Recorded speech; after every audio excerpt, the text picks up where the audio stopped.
dicho eso que no. ¿O no dije? Bueno, la palabra amén en hebreo, que según el tratado del Talmud, es Elohim Melech Neeman. Elohim Melech Neeman, ¿qué quiere decir? Dios es un rey fiel. No es una cosa que nosotros decimos, bueno, que así sea, como si Dios estuviera esperando nuestro permiso para hacer su voluntad. No, es una declaración de que Dios es un rey fiel en nuestra vida. Así que cuando digamos amén, podemos decir de qué manera. Yo sé que el martes estamos todos medio, si no es lunes, pero tampoco es miércoles, no llegamos al sábado, pero vamos de vuelta. Ustedes saben que nosotros tenemos un músculo acá, tenemos acá en la faz, decía el pastor Jade Santos, de allá de Brasil, que tenemos un músculo acá, se llama el músculo del amén. ¿Sabían de eso? Del amén. ¿Ustedes sabían? Y él decía, yo como hace muchos años el pastor, el músico, todo decía que los adventistas están con el músculo del amén trabado. No, decir amén en la iglesia es casi pecado. Mira, yo le voy a decir algo, cuando fui una vez a Rosario, mucho tiempo, cuando conocí a la Oli, yo fui a la iglesia de Rosario Central, Rosario Centro, y yo estaba, en Brasil se suele decir amén. Está orando, alguien está orando y se dice amén, amén. Y se dice un montón de amén. A veces ni está prestando atención a lo que está orando, pero dice amén, amén, amén. Y yo me acuerdo cuando le dije, estaba un chico orando, y yo dije amén. Y paró la oración. ¿Es para terminar ya?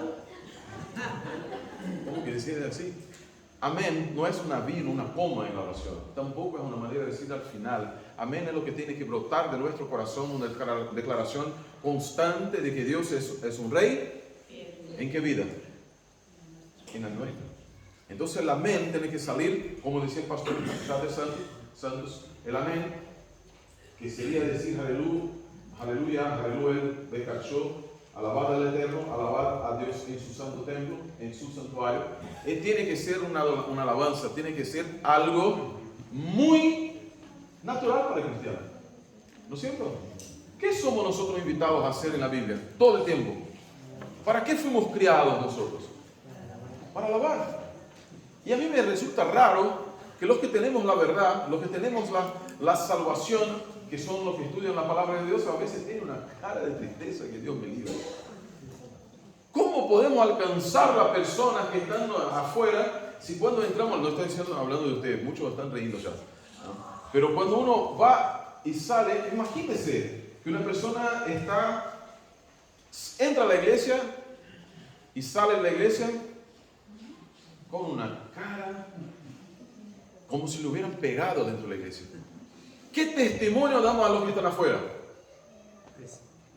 Y la gente dice, bueno, yo una cosa te digo, no sé qué le hace a esa persona allá dentro de este lugar, pero ahí nunca pongo mis pies. ¿Por qué le deben pegar? Que entra con una cara fea, vuelve con 4 caras feas. Así que no. El cristiano que ha encontrado su Salvador acá en este lugar, tiene que entrar con cara fea, porque está el mundo feo afuera, pero tiene que salir con la faz, que vamos a hablar hoy, que brilla, porque estuvo en la presencia del Señor. ¿Y qué estamos haciendo nosotros? Le estamos robando a Dios el principal testimonio que Él tiene, que es mi sonrisa, tu sonrisa, con la salvación. Ayer yo estaba escuchando un indiano, que no tenía nada que ver con religión, y él hablaba del poder de la risa, el poder del son. ¿Cómo se dice? Ese cosa. Ustedes saben, o sea, y saben. Así que no me vengan con esto, no sé qué es eso. Con ese poder. Él dice, por ejemplo, que reír, miren, reír, una buena risa, equivale a comer, es lo mismo que comer 1274 barras de chocolate. En la cantidad de placer que te da. Ahí hay gente que dice, bueno, no, para un poco. El chocolate tiene azúcar, es rico. Sonreír es mucho mejor, porque no solamente te va a traer, afectar los mismos centros nerviosos del chocolate, te dan una sensación de recompensa, centro de recompensa de la vida, sino que va a ayudar a otras personas, porque nosotros fuimos creados con una cosa llamada neurona espejo. Las neuronas espejo son aquellas que nos hacen, por ejemplo, si ponele que yo vengo acá y asumo usted. Y enseguida va a haber alguien que va a estar comenzando a hacer también. Y si yo me río, es imposible que uno no se ría. ¿Viste cuando están los nenitos? Mira, acá ya está el pibe. Ya comenzó acá, ¿viste? Ya, papi, me llevan de mi casa, por favor. Es cuando los nenes hicieron ultrasonografías, tomografías 3D de los nenes. ¿Sabían que ellos están en general adentro del útero? Están sonriendo. Nacen y quedan sonriendo. Y hacen y están sonriendo. ¿Y cuándo? ¿Qué es lo que nos afecta? Una vez que estamos delante de un bebé, de un nene, que comienza a sonreír. Yo me acuerdo una vez que me agarró una crisis de risa con mi hija, con Natasha. Ella me miraba y yo me agarró todo, así me dolía todo. ¿Por qué? Porque es imposible quedar impasible, sin movimiento, sin emociones, delante de una linda sonrisa. Y al cielo le gusta mucho cuando ve a sus hijos, salvo por la gracia de nuestro Señor Jesucristo, sonriendo, porque tiene la vida, no es fácil, pero es feliz por Jesús y en Jesús. Eso es lo más lindo, lo más lindo.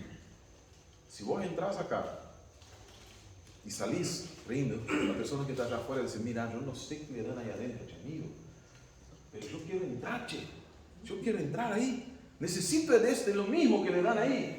Porque entra, tiene el auto roto, y de auto roto yo conozco muy bien, porque quien nos conoce acá sabe que muchas veces nosotros vinimos y tenemos que dejar el auto. Y una vez fuimos tratando de ir a Brasil como 4 veces, tuvimos que volver con el auto que se rompió en medio de la ruta. Y después, llegando a casa a San Pablo, se rompió de vuelta.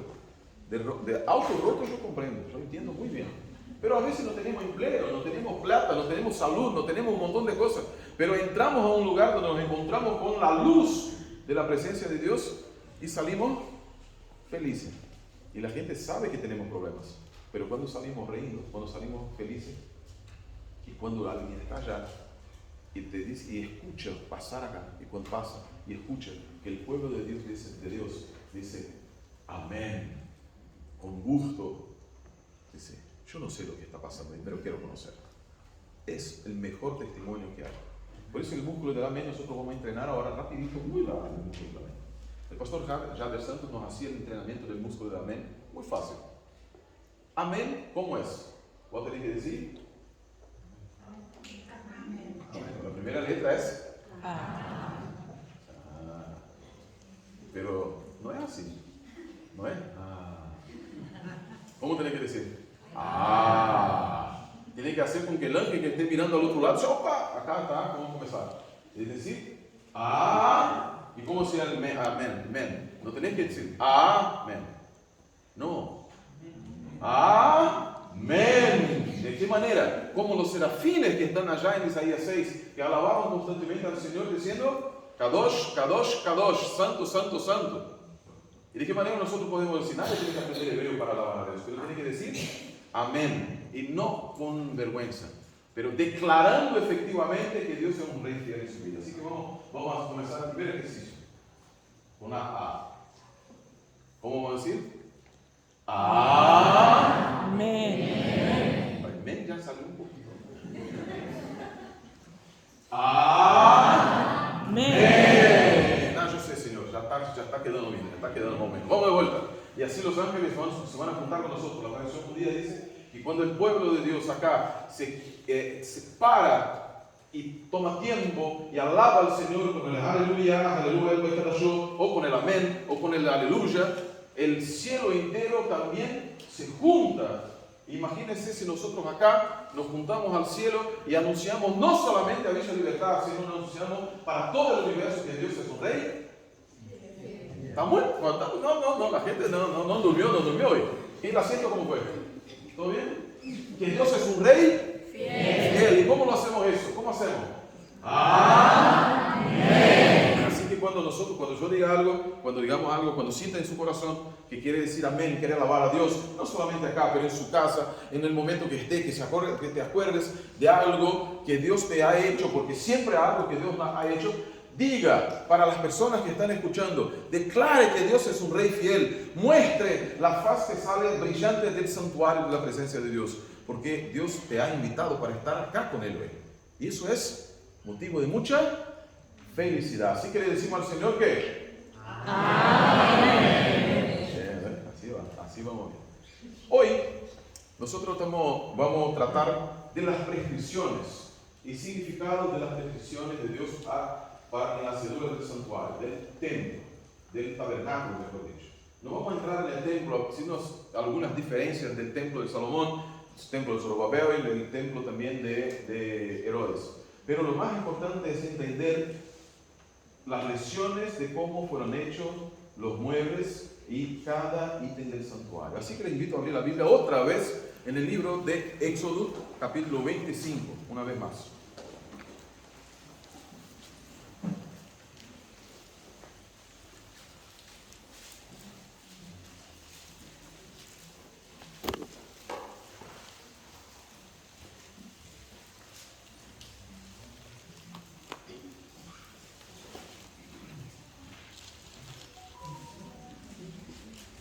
Y al abrir la palabra de Dios, nosotros nos curvamos humildemente en oración, pidiendo que el Espíritu, agradeciendo por el Espíritu que está entre nosotros.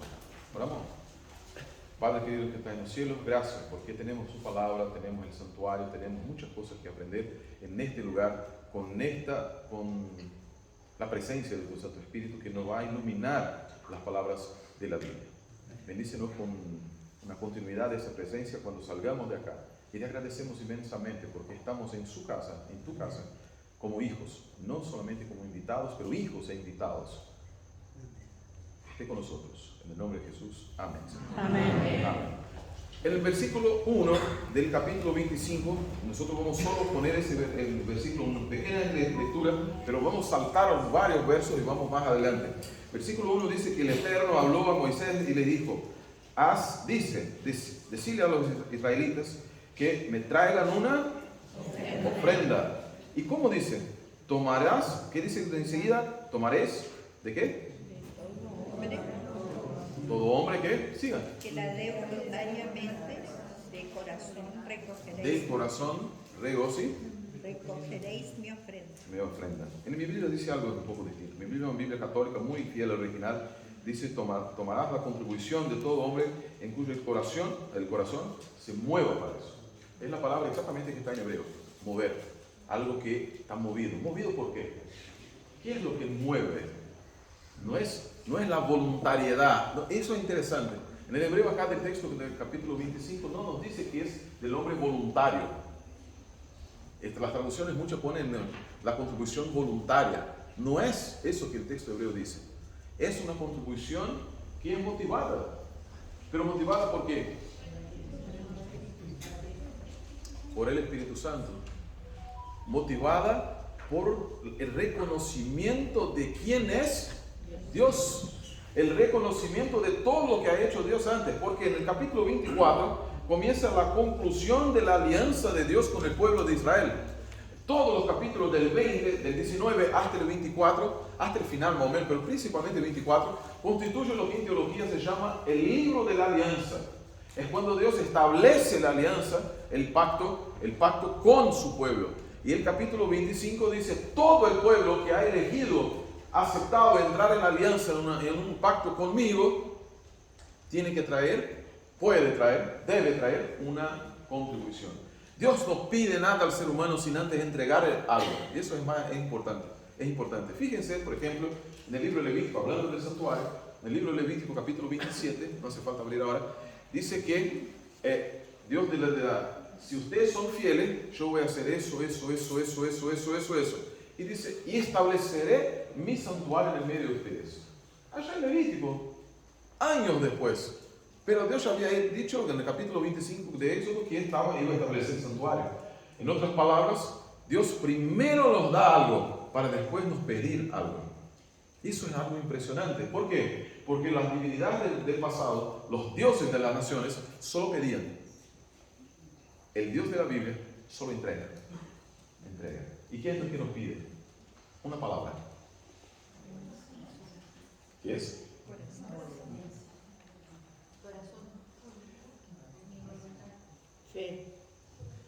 ¿Qué es que nos pide? Fidelidad. Fidelidad. Nos pide la fidelidad. ¿Qué es la palabra para fe? Cuando nosotros decimos, por ejemplo, no, nosotros vamos a ser justificados por la fe. ¿Qué quiere decir eso en la Biblia hebrea? Quiere decir que nosotros vamos a ser justificados por nuestra fidelidad y no por lo que declaramos o pensamos, sino en cómo actuamos. ¿Qué le dije ayer que era santidad en la Biblia? Santidad es armonía. ¿Armonía en qué sentido? No es estar separado, sino ser armónico. Entre una armonía completa entre lo que pienso, hablo y actúo.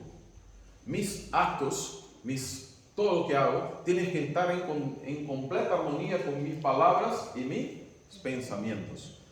Y ese es el proceso del santuario, el proceso de ilustración, de enseñanza del santuario. El hombre tiene que estar movido por algo que Dios hizo antes. ¿Y qué es lo que Dios hizo antes? Todo. Les cuento algo que puede parecer raro para ustedes. ¿Dios ha hecho una alianza con nosotros o no? ¿Un pacto con nosotros? ¿Dios hizo un pacto con cada uno de nosotros? No, Dios nunca hizo ningún pacto con nosotros. Nosotros somos beneficiarios del pacto hecho entre el Padre, el Hijo y el Espíritu Santo en la eternidad. Somos beneficiarios del pacto, no partes constituyentes del pacto. Porque las partes constituyentes se pueden anular el pacto. Pueden anular. Y nosotros no tenemos capacidad de anular. Nosotros nos ponemos afuera de las bendiciones del pacto. ¿Y cuál es la garantía del pacto? ¿Es siempre un animal? Muerto, ¿no? ¿Se acuerdan allá en Génesis 18, 17 y 18, cuando Abraham pasa y Abraham no pasa, solamente Dios pasa en el medio de los animales? Abraham nunca pasa en el medio de los animales. ¿Por qué? Porque el pacto es una iniciativa de Dios. Y el libro de Apocalipsis capítulo 13, versículo 8, ¿qué dice al respecto de eso? Dice que el Cordero ha sido muerto antes de la fundación del mundo, cuando no habíamos nosotros para hacer ningún pacto. El Cordero del pacto fue muerto cuando había el Padre, el Hijo y el Espíritu Santo. Así que ahí se hizo el pacto. El pacto del santuario es cada otro pacto que hacemos nosotros, que vemos en la Biblia, son invasiones del pacto, son expresiones, revelaciones del pacto eterno en nuestra vida. El pacto de Moisés, el pacto hecho acá, es una revelación de un pacto mayor. Por eso les dije ayer, como usando Hebreos 9:8, que acá hay enseñanza. ¿Qué nos enseña? Vamos para el texto volvemos al texto de Éxodo 25. La primera lección que nos enseña, que aprendimos, es que nuestro corazón no es voluntario, sino motivado por reconocimiento de quién es Dios. A la construcción del santuario tendría que ser como reconocimiento de quién es Dios. Y ahí Dios dice, por ejemplo, en el versículo 4 dice que tiene que hacer lean por favor en castellano, ¿cómo es? Versículo 4. 3 y 4. Esta es la ofrenda que tomaréis de ellos: oro, plata, cobre, azul, púrpura, carmesí, lino fino, pelo de cabra. Ustedes se dan cuenta que Dios, cuando uno mira al santuario, lo comentaba allá en Brasil hace unos días, todo es siempre hecho con 4 o 5 colores: blanco, dorado, por supuesto, azul, rojo y sería púrpura. Y la púrpura, ¿se dan cuenta de eso? ¿Saben cuántos colores existen en el mundo? Según los cálculos, yo trabajo en el área de sistema y ahí en computadora nosotros sabemos más o menos eso. Son 16.777.312 colores que se puede tener en el espectro. ¿Por qué Dios ha elegido solo 5? Y ahí le pregunto algo. Si alguien hubiera puesto otro color, ¿Dios aceptaría? Y esa es otra lección importante que vamos a aprender del santuario. ¿Qué Dios dice entonces? Hace en el versículo 10, y ahí vamos saltando varios para ir describiendo acá a la tienda de su movida. La primera cosa que Dios habla es cómo se debe hacer el santuario. El santuario va a tener pel de cordero, tejida de rojo, coro fino, madera de acacia, aceite para las lámparas, aroma para el aceite de unción y para el incienso aromático. Dios le da una visión y dice que todo se haga según lo que yo les voy a mostrar, y no solamente les voy a decir. Después comienza a decir el arca. ¿Cómo tiene que ser el arca? El arca tiene que ser de oro, el arca tiene que ser con varones, ¿cómo es esa? La parte de que... ¿Con? Varas. Con varas, gracias. Con varas para que se pueda... A veces no necesita ayuda de ustedes, para la descripción, para que se lo pueda llevar. Los querubines, y eso es muy interesante, es ¿por qué Dios dijo para hacer imágenes cuando Él dijo que no hagan imágenes? ¿No? Dios dice, no hagan imagen de escultura de algo, pero después dice, háganle los querubines arriba. Eso es una cosa que yo le dije a mi profesor una vez, el profesor Natanael ya fallecido. Yo le dije, Dios no está subordinado a ninguna ley, ni la ley de Él mismo. La única cosa que Dios se subordina es su carácter, simplemente su carácter. Que lo que Dios dice para el ser humano es para el ser humano. La intención del ser humano no es la misma intención de Dios. La intención de Dios nunca fue que el querubín fuera adorado, sino para servir como una demostración de que Dios estaba en ese lugar, que el templo celestial estaba ahí, representado en el templo terreno. El arca era así, todo de oro, tenía que ser todo de oro, y acá comienzan las expresiones que son muy importantes. Cada vez que ustedes van a ver oro, va a decir oro batido, o oro pulido, o oro purificado. Y es interesante, el oro es un metal muy puro, pero no cuando lo sacás de la naturaleza. Tenéis que trabajarlo, lo tenéis que trabajar y trabajar y trabajar. La palabra hebrea utilizada acá no es una palabra que quiere decir algo de metal, purificar algo de metal, sino tornarlo ritualmente, ceremonialmente limpio. Aquí es la palabra tahor, que quiere decir que pasó por un proceso que le saca algo que le impede estar en la presencia de Dios. El oro no podía estar en la presencia de Dios en su manera natural, si no fuera trabajado directamente también por el martillo del artesano, pero no era el martillo del artesano que le iba a hacer el oro de puro. ¿Por qué? Porque esta palabra solo se refiere a algo, la pureza, que Dios hace.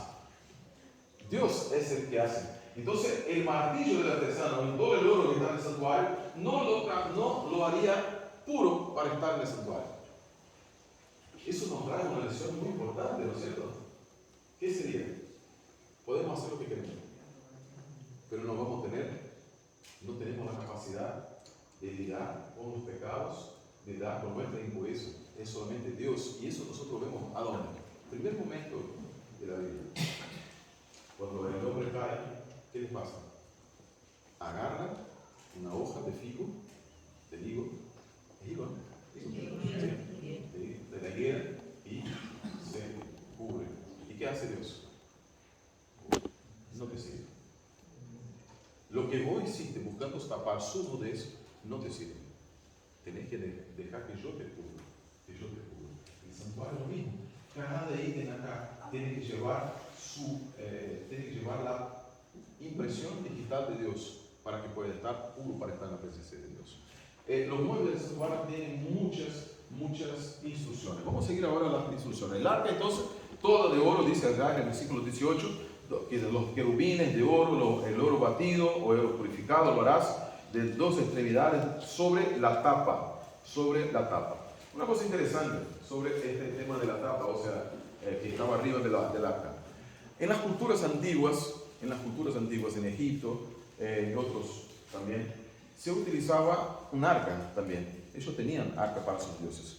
Y había una ceremonia para el toro Apis. Y ese toro Apis, si ustedes se acuerdan, ¿no? Del becerro de oro, del novillo de oro que hicieron.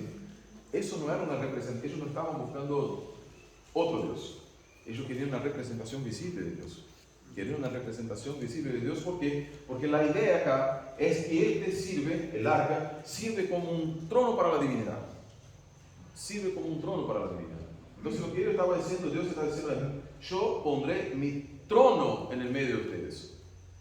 Yo voy a ser rey en el medio de ustedes. Pero lo hagan como yo quiero. ¿Acuerdan de Isaías 6? Que él estaba en un alto y sublime trono, pero ahora él está entre nosotros, entronizzado en nuestro querubín. Pasando, nosotros vamos de allá para acá para después volver para allá. En el lugar santo, el lugar santísimo, ¿cuántos muebles había? Uno, solamente uno. Y es interesante, en el libro de Hebreos, si ustedes miran allá en Hebreos 9, van a ver que en Hebreos 9 dice que en el altar de incienso también estaba el lugar santísimo. Cuando nosotros sabemos que no, porque acá en Éxodo 25, 27 dice que no, que él estaba adelante de la cortina. ¿Por qué hay esa diferencia? Les explico. Porque la función del altar de incienso estaba relacionada con el lugar santísimo. Con el lugar santísimo.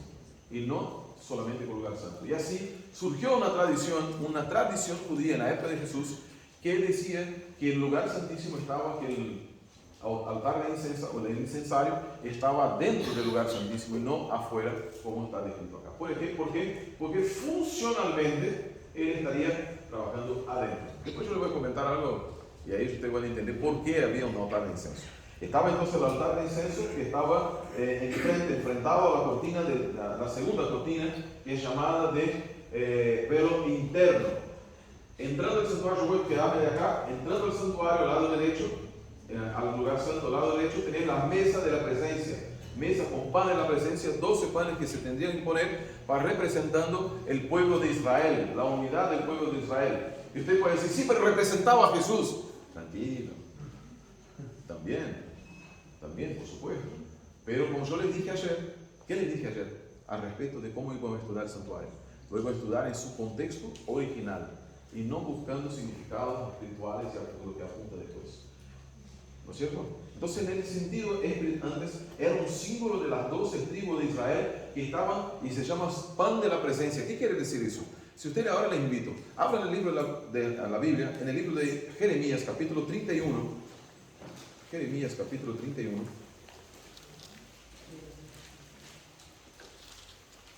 Si yo estoy hablando muy rápido, ¿sí? Es que así nadie se duerme. Nadie se duerme. Pero va a estar grabado, así que pueden después ver también. Pero bueno, voy a tratar de ir un poquito más despacio. Yo estoy en sexta, voy a bajar la caja para quinta. Un poquito. En el libro de Jeremías, capítulo 31, versículos 34 y 35. ¿Quién ha encontrado puede leer, por favor? Versículo 31. Y ese es un texto fenomenal que uno tiene que acordarse cuando va a tratar de las relaciones cristianas con la comunidad judía. Mantener un poquito, tenerlo ahí. Ese texto es muy importante, ¿por qué? Porque nosotros siempre decimos que Israel fue ¿qué? Rechazado delante de Dios. Ahora lee Jeremías 31, 34 y 35, por favor, hermano. Y no enseñará más ninguno a su prójimo, ni ninguno a su hermano, diciendo, conoce a Jehová, porque todos se reconocerán desde el más pequeño de ellos hasta el más grande, dice Jehová. Porque perdonaré la maldad de ellos y no me acordaré más de su pecado.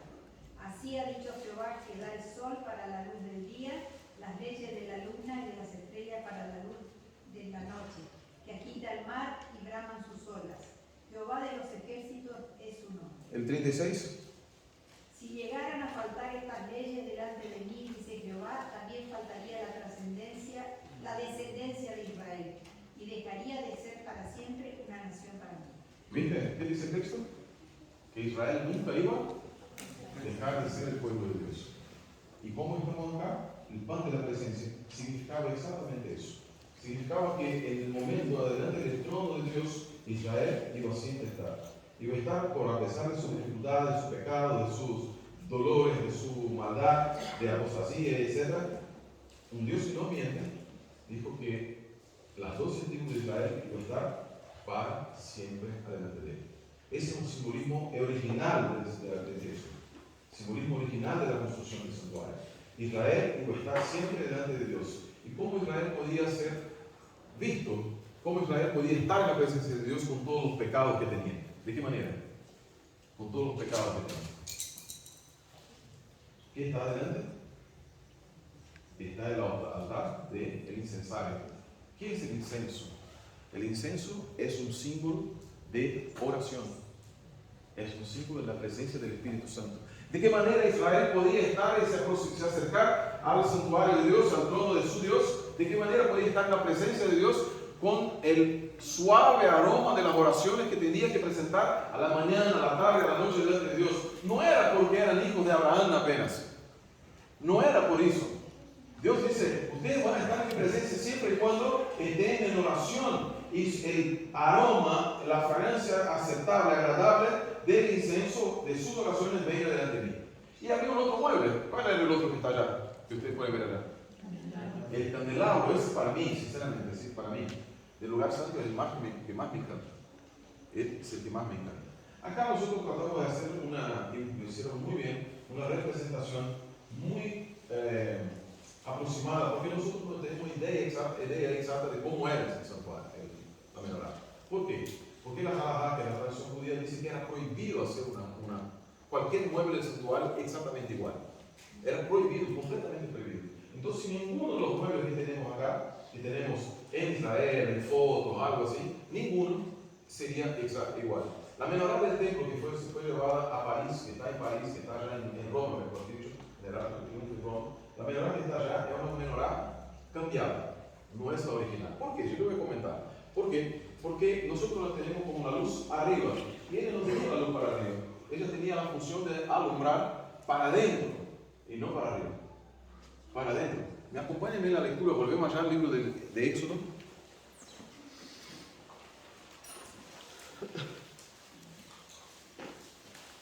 Paso rápido los elementos y así vamos al significado, a algunos significados espirituales. Capítulo 25, versículo 31. Le voy a pedir entonces a alguien que me lo lea, yo tengo la Biblia en portugués, alguien que lo lea el versículo 31 hasta el versículo 34. Harás además un candelabro de oro puro, labrado a martillos, y se hará el candelabro, su pie, sus cañas, sus copas, y las manzanas y sus flores serán de lo mismo, y saldrán 6 brazos de sus lados, 3 brazos del candelabro a un lado y 3 brazos del otro lado, 3 copas en forma de flor de almendra, en un brazo una manzana y una flor, y 3 copas de forma de flor de almendro, en otro brazo una manzana y una flor, así en los 6 brazos que salen del candelabro.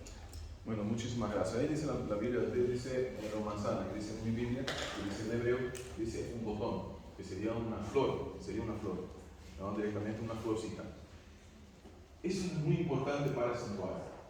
Es primero, no eran armados, todo armado afuera de cada pedazo del candelabro y después armado. Dice la Biblia que tenía que ser de una sola pieza. Una sola pieza. Y el trabajo del artesano, y tendría que ser interesante. Incluso la romana, las flores de amendoera que estaban así, también tendría que ser hechas de qué manera? Con el mismo oro que estaba que se hizo para hacer el candelabro. Una vez más, no puede haber, ¿cuál era la idea de Dios? No puede haber fallas. No puede haber fallas en la estructura del santuario, en el hacer del santuario. Dios da las instrucciones y se necesita hacerlo de manera perfecta, de manera linda, de manera hermosa, pero no como el hombre cree que es lindo, cree que es maravilloso, que es fantástico, etc. De allá volvemos al candelabro, manténganlo ahí ya. A mí me encanta mucho el candelabro. Afuera, saliendo, teníamos 2 otros muebles. Teníamos la primera cortina y teníamos 2 otros muebles. Que también Dios, que sería el altar que sería entonces, en el auto, tenemos el capítulo 27, dice que harás un altar de madera de acacia con 5 cóvados, o sea, serían 5 por 50, 2,5 metros de comprimento y 5 también 2,5 metros de largo. Y va a ser cuadrado, a su altura será de 3 cóvados, o sea, por alrededor de 1,5 metros también. Y él tiene que estar, tiene cuernos arriba, porque tiene la demostración del poder y de la autoridad de Dios. Cuando entras al santuario, de acá para allá, está primero el altar de sacrificio. Luego, aquí es lo que se llama mar de oro, o la fuente, la vacía, como decimos en portugués. ¿Y qué tenía que ser? Y es interesante porque ahí ella era perfectamente redonda. No podía fallar. Tiene que los que son matemáticos saben, lo bueno, un buen círculo es siempre, tiene siempre que llegar al pi. Que el pi por 2, bla, bla, bla, bla, bla, bla, bla, bla, bla, aquellas cosas así. Yo no me acuerdo de esas cosas. Si vos sacas los diámetros, te va a dar exactamente lo mismo. El pi.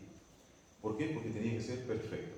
Hasta ahora les estoy comentando y ahora quiero sacar algunas lecciones. Entrabas al altar, la pía, el mar de bronce, servía para que el sacerdote lavara las manos y los pies. ¿Cuándo? Todas las veces que entraba al santuario. Todas las veces. Había otros instrumentos y él tenía que entrar. ¿De qué manera entrar al santuario? Él tenía que entrar al santuario de una manera humilde. Y ahí nosotros vemos muchas veces, estábamos comentando cuando estábamos allá en la casa del pastor Zafra, que cuando vemos en el capítulo 27, 28, cuando habla del éfod y cuando habla de la vestimenta de los sacerdotes y del pectoral, etc., nosotros tenemos la idea de que, porque aprendimos así, que el sacerdote tenía que entrar el día de expiación, él entraba con una corona, ¿no? Así, con la mitra, entraba con el urín y tumín, las dos piedras, con el pectoral también, y con una ropa azul, linda, hermosa, pero no tiene nada que ver. Él no entraba con esa ropa delante de Dios, nunca. Él entraba con esa ropa hasta el lugar santo, pero en el día de la expiación, cuando entraba allá, él se despía de toda belleza, porque tenía que entrar con una ropa de lino, más nada, absolutamente nada. Y cuando él hacía, y eso es interesante, por eso estaba el mar de bronce también, él entraba, venía, y él se lavaba las manos, lavaba los pies, se sacaba la ropa sumo sacerdotal, ponía la otra ropa, que era esa blanca, totalmente blanca, y entraba con esta ropa. Él entraba 7 veces en el día de expiación. Y cuando él entraba, él salía para hablar con el pueblo. Él se sacaba la ropa que habló con Dios y se bañaba una vez más afuera. Y él salía, ponía la otra ropa, bendecía al pueblo, decía, estamos haciendo y hacía los rituales afuera. Volvía, sacaba la ropa con quien habló con el pueblo, se bañaba una vez más, lavaba las manos, lavaba el pie, era un hombre muy limpio. Y después entraba delante de Dios. Porque si hubiera algo de polvo de afuera, el sacerdote iba a morir. Y acá le hago un paréntesis. Nunca en la vida repitan que había una soguita en el pie del sacerdote. Eso no existe, nunca existió. Si ustedes ya habían escuchado que había una soga que usaba para sacar así cuando morían. Eso no existe, nunca existió. Los rabinos una vez le preguntaron y dicen cosas de cristianos. Nunca existió eso. Jamás. 3 sacerdotes murieron según la tradición judía, según el Talmud. 3 sacerdotes murieron. Nosotros nos acordamos de 2 de ellos, ¿no? Los hijos de Aarón, que fue en el capítulo 10 de Levítico. ¿Qué tuvieron que hacer? ¿Tenían una soguita? Los hermanos fueron, pusieron la mano y lo sacaron, y lo llevaron y lo enterraron. El otro fue en el año 300, en el año 900 y algo fue antes de Jesús. Y ese también murió. ¿Y qué pasó con él? No había soga. Eso sí había. Que la ropa, en el capítulo 28 que estamos leyendo acá, dice que las ropas tenían unos cinetes, unos signos, que indicaban que el sacerdote estaba vivo. Ahora pregúntame una cosa. Si estaban haciendo ruido mientras estaban el sacerdote allá adentro, ¿se podía escuchar algo? Por eso la reverencia es muy importante también. El santuario nos enseña que cuando estamos intercediendo delante de Dios, cuando estamos en la presencia de Dios, no es quedarse callado en reverencia. Es quedarse pensando y prestando atención. Prestar atención. ¿Qué pasó con el pueblo en Éxodo 32? Cuando ellos fueron allá y dijeron, bueno, Moisés no vuelve. Ellos dejaron de prestar atención allá arriba en el monte para prestar atención en el pueblo que estaba fuera de sus dificultades y problemas. Siempre que uno saca la atención de Dios, cae. Siempre cae. Para ir llegando al final del estudio de hoy, a mí me gusta mucho pensar algunas ideas importantes al respecto de eso. Describir nuevos muebles, pero ¿qué quiere decir la construcción de ese santuario? Ayer les hablé de los objetivos, motivos del santuario. Pero hoy, ¿para qué Dios le da instrucciones tan precisas sobre el santuario? Por ejemplo, allá en el capítulo 30 del libro todavía en el libro de Éxodo, en el libro capítulo 30, versículo 22 y 28, y 34 mejor dicho, Dice más o menos así. Dijo el Eterno a Moisés lo siguiente: ahora pues busca bálsamo de primera calidad. ¿Cuánto dice? 500 ciclos. 500 ciclos serían alrededor de 1,140 kg. 1,140 kg. ¿No? 1,140 kg. ¿Por qué Dios no le dijo? Sácame, tráeme lo mejor? ¿Qué es que hemos escuchado por ahí en muchas predicaciones, a veces en nuestra iglesia? Que Dios quiere nuestro. ¿Qué es lo que Dios quiere? Según nosotros muchas veces escuchamos. Dios quiere nuestro. Y eso es cristianismo cardiológico. Va a tener un infarto, va a morir en un momento. ¿Por qué? Porque Dios no quiere nuestro corazón. Dios quiere todo nuestra vida. Eso, la idea de que Dios quiere nuestro corazón es una idea, digámoslo más simple, más sencillo, que no está de acuerdo con la doctrina del santuario. ¿Por qué? Porque en el santuario, corazón quiere decir, siempre cuando hablemos de eso, quiere decir nuestras intenciones. Pero Dios no aceptó ninguna intención de Barzillai, ni de Moisés, ni de Aarón, de nadie. Dios dijo simplemente así: hagan, capítulo 25, versículo 8 de Éxodo y capítulo 40. Ve, mira pues que se haga todo de qué manera, conforme tu corazón, conforme yo le he mostrado. La idea de que, por ejemplo, a mí hay una frase que nosotros siempre, también hay otra frase que siempre se escucha es: no, pero esa persona es sincera. Sinceridad no salva a nadie. Sinceridad, el santuario nos muestra, por ejemplo, en el caso de Uzá, cuando trató de tocar el arca, con toda su sinceridad, tratando de impedir que el arca cayera. Sinceridad no salva a nadie. Hay un texto de un libro antiguo que dice: sinceramente perdidos. El santuario nos dice que si yo le pongo, Dios dijo: yo quiero 1,140 kg para el aceite. En el versículo 34 dice que Él quiere aromas, estoraque, clavo de olor, gálbano, aromas de incienso puro para cada uno. Y después sigue diciendo un montón de otras cosas acá también, que dice que quien hiciera como esto para oler será retirado del pueblo. O sea, hay una instrucción, no solamente que tiene que ser misturado con sal puro, con sangre, y es santo, y una parte se va a poner adelante. Lo que es santificado no puede ser desantificado. El que hace la manera, bueno, ponerle, es muy rico, etcétera, la mirra, etcétera, pero ponerle que Dios dijo: yo quiero así, y alguien va allá y lo hace una imitación. ¿Qué dice el versículo 38? ¿Quién hiciera como esto para oler? Eliminado del pueblo. ¿Por qué? ¿Cuál es el problema de oler algo? ¿Cuál es el problema de oler alguna cosa? Es exactamente lo mismo que allá en Deuteronomio 18, que Dios dice: nunca pondrás un árbol al lado del altar de Dios. ¿Cuál es el problema de un árbol? El problema de un árbol es que es más cara, algo más, es simple y aparentemente no tiene problema. Lo que cuando es algo muy escancarado, muy abierto, el cristiano, nosotros ya ponemos el pie y decimos: no, ahí no voy. Pero si es algo sencillo, disfrazado, oculto, muchas veces nosotros estamos de acuerdo, estamos yendo. Bueno, el santuario nos muestra que Dios no quiere absolutamente ningún tipo de intención humana. Intención humana. El corazón no es lo que Dios quiere. Dios quiere el ser humano entero. También otra frase que nosotros siempre escuchamos mucho, y el santuario nos dice que es al revés. Decimos que Dios quiere nuestro mejor. ¿No es cierto? ¿Y quién dijo que lo que estamos dando a Dios, que lo que estamos dando a Dios es lo mejor? Dios quiere nosotros entero. Y ese entero quiere decir con su mejor y con su peor. El mejor para ser utilizado, planificado en las manos de Dios. Y el peor para ser transformado por la presencia del Espíritu Santo en la menorá.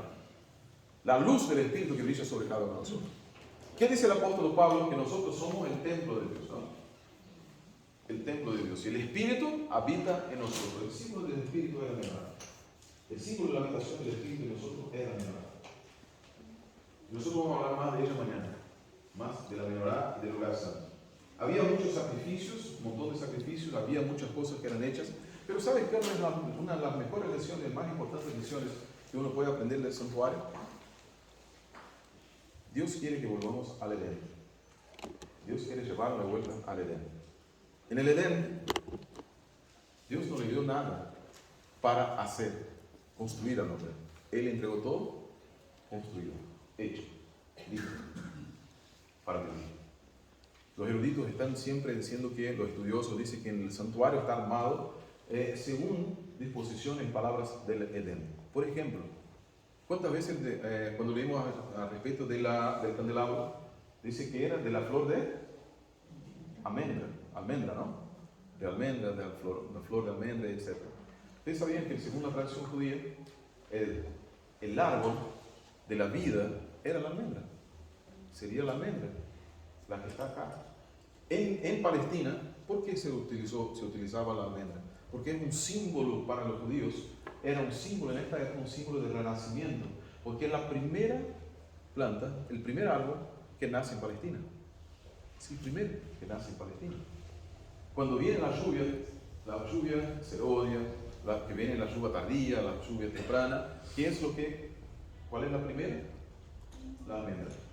Y por eso Dios nos está diciendo que el camino del santuario es un camino de renacimiento, de retorno, de volver al Edén. Y si uno hace conforme lo que está escrito, para nosotros, una lección espiritual que está para nosotros es, si lo hacemos, nuestra adoración, nuestra vida, la moldeamos según la voluntad de Dios y no queremos poner un poquito más o un poquito menos, si entregamos a Dios 1,140 kg y no 1,150 kg, 1,130 kg, y ni le decimos, bueno Señor, acá está mi intención, ese va a ser lo que Dios quiso.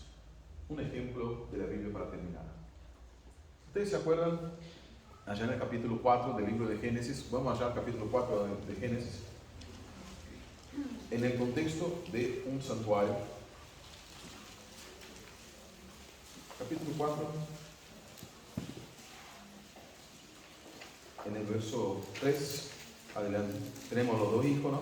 Caín, Abel, y después dice, después de un tiempo, Caín presentó los productos de la tierra en ofrenda al Eterno, ¿no? Esa expresión presentó, pasado un tiempo, después de un tiempo, en hebreo indica que era un culto de sábado. Ellos estaban en una adoración de sábado como sacerdotes, estaban presentando delante de Dios una ofrenda de sábado, un culto de adoración a Dios. No era simplemente, yo voy a hacer algo, lo voy a llevar a Dios. Era un culto de adoración para Dios. Y dice el versículo 4, Abel, por su vez, también ofreció las primicias y la grasa de su rebaño, ¿no? Lo mejor. Ahora, el Eterno se ha agradado de Abel y de su ofrenda, pero no se ha agradado de Caín y de su ofrenda. Y Caín se quedó muy, muy bravo con el rostro en el piso abatido. ¿Por qué Dios no ha aceptado la ofrenda de Caín? Si nosotros paramos para pensar un poquito, paramos para pensar algo, imagínense que ustedes vivieran en esa época, estábamos todavía cerca del Edén. Si las uvas de allá de Escol, cuando fueron los espías después le voy a decir que no eran espías, en otro momento. En Números 13, fueron los 13 hombres fueron allá, tuvieron que traer 2 personas para traer uva. Imagínense cómo era la uva del Edén. Debía ser una cosa hermosa. Imagínense cómo era el mango del Edén. Mi suegro una vez me dijo, no, acá el mango brasileño no es tan dulce. Yo dije, ¿cuál de los mangos brasileños? Tenemos 15 tipos de mango, ¿verdad? Y él me dijo, no sé, quiero probar todos. El mango brasileño, hay un mango allá que se llama el corazón de buey, que es así, de grande. Y ahora imagínense, mi suegra le iba a encantar una sandía del Edén. ¿Viste las sandías así que son de esas? Imagínate una sandía del Edén. Uno se podía nadar y dar adentro una pileta de sandía. ¿Qué viene? Fíjate, Caín trae lo mejor trae todo de la tierra y pone adelante de Dios un altar con mango, con otra fruta. Sandía, ¿qué otra? Uva, ¿qué otra? Manzana, con pera, con higo, y eso es feo cuando yo aproveché para hablar eso en el fin, que así el hambre de ustedes no hace nada, con todo lo más lindo que hay, arman todo y te ponen delante de Dios. Del otro lado está Abel con un cordero. Y un cordero, ustedes que en argentino siempre hace mucho asado, es conocido en todo el mundo. Y cuando se hace un asado siempre hay algunos invitados que no fueron invitados. Se llaman moscas. Son terribles. Imagínense que está un cordero inmolado, sangre cayendo y mosca volando para acá. Imagínense el tamaño de las moscas después del Edén también. No eran chiquitas así, debía ser casi un avión de la Fuerza Aérea Argentina. Debía ser enorme, debían ser. ¿Qué era más agradable a los ojos humanos? La fruta, seguramente, pero no fue lo que Dios pidió. Y no quiere decir que no era lindo y que Dios tal vez quizá no se agradó en el sentido de creer ver que era lindo. Pero Caín era el cristiano que no había entrado en el santuario, no había estudiado el santuario y que no había entendido que no se puede dar a Dios lo que yo quiero dar, lo que yo pienso. Dios quiere 1 kilo, punto 38. Dios quiere 500 ciclos, no le des 600. Dios quiere, no intentes hacer un negocio con Dios. Las instrucciones tan perfectas del santuario muestran que no es lo que yo quiero dar a Dios, que es lo que Dios va a aceptar. No es mi corazón lo que importa, sino ser fiel a Dios. No es mi fe declarada que importa, sino mi fidelidad vivida que es importante a Dios. Los hombres que hicieron el santuario, todo el día, a la mañana, la tradición judía dice que todas las mañanas ellos entraban, hablaban con Moisés y dice, ¿qué Dios quiere para hoy? Y presentaban los planes y decían, ¿está de acuerdo con lo que dijo Dios? ¿Está de acuerdo con lo que dijo Dios?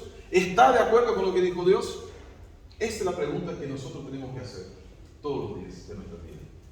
No es mi corazón. Yo estoy entregando mi corazón a Dios. Pero mis actitudes están de acuerdo con lo que Dios pidió. Mis planes están de acuerdo con lo que Dios y que ha hecho Dios.